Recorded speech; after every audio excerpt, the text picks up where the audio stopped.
गर्मी में 5 अनाथ बहनों का बर्फ का फर्नीचर। अरे दीदी, बहुत गर्मी लग रही है, जल्दी से सत्तू का शरबत बना दो ताकि गर्मी को भगा दूं। हाँ दीदी। हाँ हाँ, बस बना रही हूँ। गरीब सलोनी जैसे तैसे सत्तू का शरबत बनाकर अपनी बहनों को पिलाती है तो चारों बहनें अजीब सा मुंह बनाती हैं। इयो, दीदी कैसा शरबत बनाया है, ये तो वो है ही नहीं जैसे मम्मी बनाती थी। हाँ दीदी, इसका स्वाद तो बहुत अजीब सा है। दीदी, ये सत्तू का शरबत नहीं है, ऐसे हम गर्मी में तरोताजा कैसे होंगे। ये तो मुझे आटे के घोल का लग रहा है। मम्मी होती तो हमें कितना अच्छा शरबत बनाकर देती थी, लेकिन अब हम अनाथ हो गए। मुझे माफ कर दो तुम चारों। तुम्हें तो पता है घर में कुछ भी ढंग का खाने पीने को नहीं है, सिर्फ खिचड़ी दाल थी, सत्तू नहीं था, इसलिए मैंने आटे के घोल को ही शरबत बनाकर दे दिया। सोचा था कि तुम्हें पता नहीं चलेगा, पर पता चल गया। मम्मी पापा के जाने के बाद सब कुछ बहुत मुश्किल हो गया है। दीदी ऐसे रो नहीं, आपको ऐसे देखकर अच्छा नहीं लगता। मुझे भी तुम लोगों को ऐसे परेशान करना अच्छा नहीं लगता। तुम जानते हो घर में पैसे नहीं हैं, ऊपर से गर्मी है। जब पैसे लाऊंगी तो सत्तू का शरबत बना दूंगी। भले ही हम अनाथ हो गए, लेकिन अपने आप को कभी अनाथ मत समझना। तुम्हारी बड़ी बहन हमेशा तुम्हारे साथ है। तभी चारों बहनें सलोनी के गले लग जाती हैं। कुछ देर बाद सलोनी अपनी बहनों के लिए ज्यादा पानी डालकर खिचड़ी बना देती है। एक पंखा था, वो भी चलना बंद हो गया था।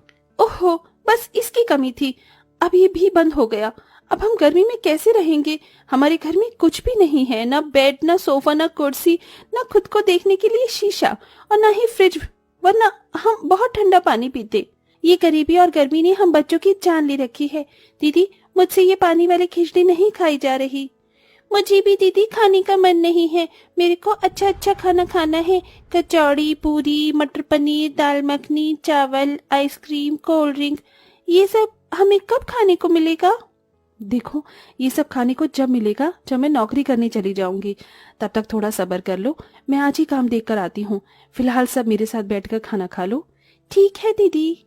सलोनी अपनी बहनों के साथ बैठकर खाना खा लेती है कि तभी लाल लाल चींटियां उनके पास आ जाती हैं। ओह, दीदी देखो, लाल चींटियां कहीं काट ना ले। हमारे घर में कहाँ से आ गई। हमारे पास कुछ मीठा भी खाने को नहीं है। दीदी ने भगाओ ना। चिंता मत करो, तुम्हें ये काटेंगी नहीं। मैं अभी हल्दी डाल देती हूँ जिससे ये अंदर को ना आ पाए। फिर दीपा वहां पर हल्दी छिड़क देती है। इसके बाद चींटियां आना बंद हो जाती हैं। वहीं सलोनी भी धूप में परेशान होकर अपने लिए काम ढूंढती है, लेकिन कोई भी उसे काम नहीं देता। वो घर में घुसी ही थी कि इतने में सबसे छोटी बहन उसे पानी देने के चक्कर में मटका फोड़ देती है, जिससे सारा ठंडा पानी गिर जाता है। दीदी सॉरी, मुझसे गलती हो गई। मैं तो आपको ठंडा पानी देना चाहती थी, मटके का। अरे किंजल, तुम्हें ये करने की क्या जरूरत थी, मैं अपने आप ले लेती। अब हो गया ना नुकसान। ठंडा पानी पीने से भी हाथ धो बैठ गए। अब कुएं से पानी लाना पड़ेगा, और वो भी ठंडा नहीं होगा। इतनी प्यास लग रही थी। दीदी, वो बहुत छोटी है, उसे कुछ मत बोलो, मैं कुएं से पानी ले आती हूँ। पर अब पानी रखेंगे किसमें। एक स्टील की बाल्टी है, उसमें ही रख लेंगे। सलोनी बिखरे हुए पानी की जगह को साफ करती है और दीपा कुएं से धूप में पानी लेने चली जाती है, जहां उसे बहुत पसीना आता है। पांचों अनाथ बहनों की जिंदगी में बिना माँ बाप के बहुत संघर्ष था। कभी खाने के लिए तो कभी पानी पीने के लिए। रहने की भी अच्छी जगह नहीं थी। जैसे तैसे बच्चे रह रहे थे, लेकिन अब तो घर का अनाज भी खत्म होने को आया था। फिर कुएं का गर्म पानी पीकर सलोनी बैठ जाती है। हे भगवान, एक तो मुझे काम भी नहीं मिल रहा, ऊपर से मटका भी टूट गया। अब मटका 40-50 रुपए का आएगा, कहाँ से पैसे आएंगे। हमारे पास पैसे नहीं है, और इस पानी से प्यास भी नहीं बुझ रही। दीदी, मम्मी पापा के जाने के बाद हमारे साथ क्या क्या हो रहा है। ऊपर से हम सबको धीरे धीरे बहुत पसीना आ रहा है, गर्मी लग रही है, पंखा भी ठीक करवाना था। काश हमें थोड़ी सी बर्फ मिल जाती। दीदी, दुकान पर बर्फ आती है, 10-15 रुपए का पैकेट होता है जमी हुई बर्फ का। हमारे पास उतने भी पैसे नहीं है रश्मि, वरना बर्फ डालकर बाल्टी में डाल देते तो ठंडा पानी पीने को हो जाता। तभी आरती अखबार लेकर सबकी हवा करने लगती है। थोड़ा थोड़ा दीदी, इसी से ही गुजारा कर लेते हैं। आज तो पता नहीं नींद भी कैसे आएगी। फिर रात हो जाती है। सलोनी अपनी छोटी बहनों को चूल्हे पर खाना बनाकर खिलाती है, जिससे घर में धुआं धुआं हो जाता है। रात में सब सो रहे थे कि अचानक से किंजल और रश्मि के ऊपर चूहा चढ़ जाता है, जिससे दोनों डरकर जाग जाती हैं। दीदी, चूहा चूहा। नहीं सलोनी, दीपा दीदी, चूहा नहीं था, वो कीड़ा था। हम जमीन पर सोते हैं, गर्मी में कीड़े भी तो आ सकते हैं। काश हमारे पास कोई बिस्तर होता। वैसे ही नींद नहीं आ रही थी और नींद उड़ गई। हे भगवान, अब कीड़े रात में कहाँ से आ गए। ऐसा करो, तुम दोनों मेरी जगह पर सो जाओ, मैं तुम्हारी जगह पर सो जाती हूँ। ठीक है दीदी। बड़ी मुश्किल से पांचों बहनों को कीड़े और चूहे के डर से नींद आती है। अगले दिन दीपा गर्मी से परेशान होती है तो किंजल को कुएं तक टहलने और थोड़ा पानी भरने के लिए ले जाती है। इतने में एक औरत 2 मटके लाती है, जिससे वो भरती है तो उसके एक फूटे हुए मटके से पानी निकल जाता है। हे भगवान, मेरे घर में बिल्कुल भी पीने का पानी नहीं है और इतनी गर्मी में दूसरा मटका मैं कैसे खरीदूंगी। मेरे पास पैसे भी नहीं हैं। काश ये मटका जुड़ जाता। अब एक मटका लेकर तो घर लेकर नहीं जा सकती। क्यों ना उनके थोड़े से टूटे हुए मटके को मैं ठीक कर दूं? पर कैसे दीदी? बस देखती जा। सुनिए आंटी जी, मैं आपके मटके को ठीक कर देती हूँ। सच में, अगर तुम मेरा मटका ठीक कर सकती हो तो कर दो। दीपा फौरन पेड़ के पास में से चिकनी मिट्टी उठाकर उसमें थोड़ा पानी मिलाकर मटके पर चिपका देती है और धूप में 15 मिनट बाद मटका सूख जाता है। अब पानी नहीं गिरेगा, आप पानी भरकर देख लीजिए। जैसे ही औरत अपने दोनों मटकों को भर लेती है तो खुश हो जाती है। अरे वाह, तुमने तो बहुत अच्छा किया गुड़िया, बहुत शुक्रिया। अब मैं चलती हूँ। सुरेखा अपने दोनों मटके लेकर चली जाती है और जब दीपा किंजल अपनी दूसरी बर्तन को भरती हैं तो किंजल को वहां एक बड़ा सा मटका दिखता है। दीदी देखो, ये मटका कहाँ से आया? अभी तक तो नहीं था। अरे हाँ, यहाँ पर किसका मटका होगा ये? अरे ये मटका तो गंदा भी है। दीदी, ये गंदा मटका किसका होगा? भला हमारे ही काम आ जाएगा। हम इसे साफ करके यही वाला पानी भर लेंगे। चलो घर ले चलते हैं। ठीक है, चलो। दोनों बहनें उस मटके को बड़ी मुश्किल से पकड़कर घर पर ले आती हैं और उसे साफ करने लगती हैं। अरे, तुम्हें ये मटका कहाँ मिल गया? दीदी, किसी का भी नहीं था, इसलिए हम ले आए। अब साफ करके इसमें पानी भरेंगे। अच्छा है ना, अब ठंडा पानी पीने को मिलेगा।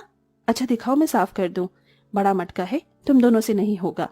तभी सलोनी जैसे ही मटका धोकर रखती है कि उसमें से चमचमाती रोशनी आती है और वो मटका ठंडी ठंडी बर्फ के पैकेट से भर जाता है। ये देख पांचों अनाथ बहनें हैरान हो जाती हैं। अरे वाह, इतनी सारी बर्फ! इसमें तो हम बहुत ठंडा पानी पी सकते हैं। हाँ हाँ, जल्दी जल्दी पी लो, कहीं बर्फ पिघल ना जाए। पांचों बहन बर्फ देखकर सब कुछ भूल जाती हैं और ठंडा ठंडा पानी पी लेती हैं। अरे, हमने इसका ठंडा पानी तो पी लिया, पर ये मटके से अचानक से बर्फ कहाँ से आ गई? मुझे तो कोई जादू लगता है। काश हमारे घर में पंखा चल जाता तो इस गर्मी से तो बच जाते। तभी उस मटके से एक जादुई रोशनी निकलती है। मटके की ठंडी ठंडी बर्फ से पूरा घर बर्फ की ठंडक से भर जाता है। अरे वाह, अभी तो हमारे पसीने आ रहे थे, बहुत गर्मी लग रही थी, और तुमने देखा अभी एक जादू हुआ जिससे हमारा घर एक बर्फ की जैसी ठंडक दे रहा है। हाँ दीदी, ये तो सच में जादू निकला। और इस बड़े से जादुई मटके में बहुत सारे बर्फ के पैकेट हैं। इसे हम बेचकर इस गर्मी में पैसे कमा सकते हैं। अरे हाँ, ये तो मैंने सोचा ही नहीं। और उसके बाद हम कूलर लेंगे, एक बेड लेंगे। दीदी दीदी, मुझे नए कपड़े चाहिए और फ्रिज भी। दीदी, आप अकेले बर्फ बेचने मत जाना। ऐसा करते हैं, मैं रश्मि को ले जाती हूँ और आप बड़ी हैं तो आप आरती और किंजल को साथ रख लीजिए। ये बर्फ पिघलने से पहले हमें बेचनी होगी। ठीक है। पांचों अनाथ बहनें एक पन्नी में जादुई मटके से बर्फ के पैकेट निकाल कर उसमें रख लेती हैं और अलग अलग दिशा में बेचने चली जाती हैं, जहां लोग सस्ती बर्फ देखकर खरीदने लगते हैं। बर्फ ले लो, बर्फ, ठंडी ठंडी बर्फ, 5 रुपए का एक पैकेट, 5 रुपए का एक पैकेट। दीदी, मेरे पास सिर्फ 4 रुपए है। मेरे घर में फ्रिज नहीं है। आप इतने में ही बर्फ दे दो। मेरी मम्मी के बुखार हो गया है तो उनको बर्फ लगानी है। ठीक है, ऐसा करो, तुम 2 पैकेट ले जाओ। शुक्रिया दीदी। ऐसे ही पांचों बहनें 2-3 हफ्तों तक उस मटके से जादुई बर्फ मांगती हैं और उन्हें बेचकर पैसे इकट्ठे करती हैं और अपने घर में सबसे पहले सोने के लिए एक पलंग और उसके बाद बर्फ बेचकर कूलर ले आती हैं। अरे वाह दीदी, इस कूलर की ठंडी ठंडी हवा में बहुत मजा आ रहा है। हाँ, ये तो है। अब हमें कीड़े भी नहीं काटेंगे क्योंकि हमारे पास फर्नीचर में हमारा सबसे पहले बेड आ गया। अब धीरे धीरे इस जादुई मटके से बर्फ को निकाल कर बेचेंगे और सोफा, फ्रिज सब कुछ ले आएंगे। हाँ हाँ दीदी, आज खाने में अच्छी चीज बनाई है ना आपने? हाँ, तुम सबके लिए मटर पनीर पुलाव और रायता। तो चलो दीदी, ठंडी हवा में बैठकर खाना खाते हैं। 1 मिनट, रायते में बर्फ डालने के लिए जादुई मटके से मांग लेती हूँ। हे जादुई मटके, हमें बहुत सारी बर्फ दे दो। दीपा के कहते ही जादुई मटके की रोशनी से बर्फ का पैकेट पूरा भर जाता है और वो अपने रायते में डालकर मजे और खुशी से कूलर की ठंडी हवा में खाना खाते हैं। आज वो पहला दिन था जब वो अपने माता पिता के जाने के बाद सुकून से खाना खा रहे थे, और अब धीरे धीरे उस जादुई मटके से बर्फ के पैकेट बेचकर वो थोड़े दिन बाद अपने लिए फ्रिज ले आते हैं, और उसके थोड़े दिन बाद सोफा, और धीरे धीरे करके अपने घर को अच्छा करके सारा फर्नीचर का सामान ले आते हैं। जिसके बाद पांचों अनाथ बहनों की जिंदगी उस बर्फ के मटके से बहुत आसान हो जाती है और सब खुशी खुशी रहने लगते हैं।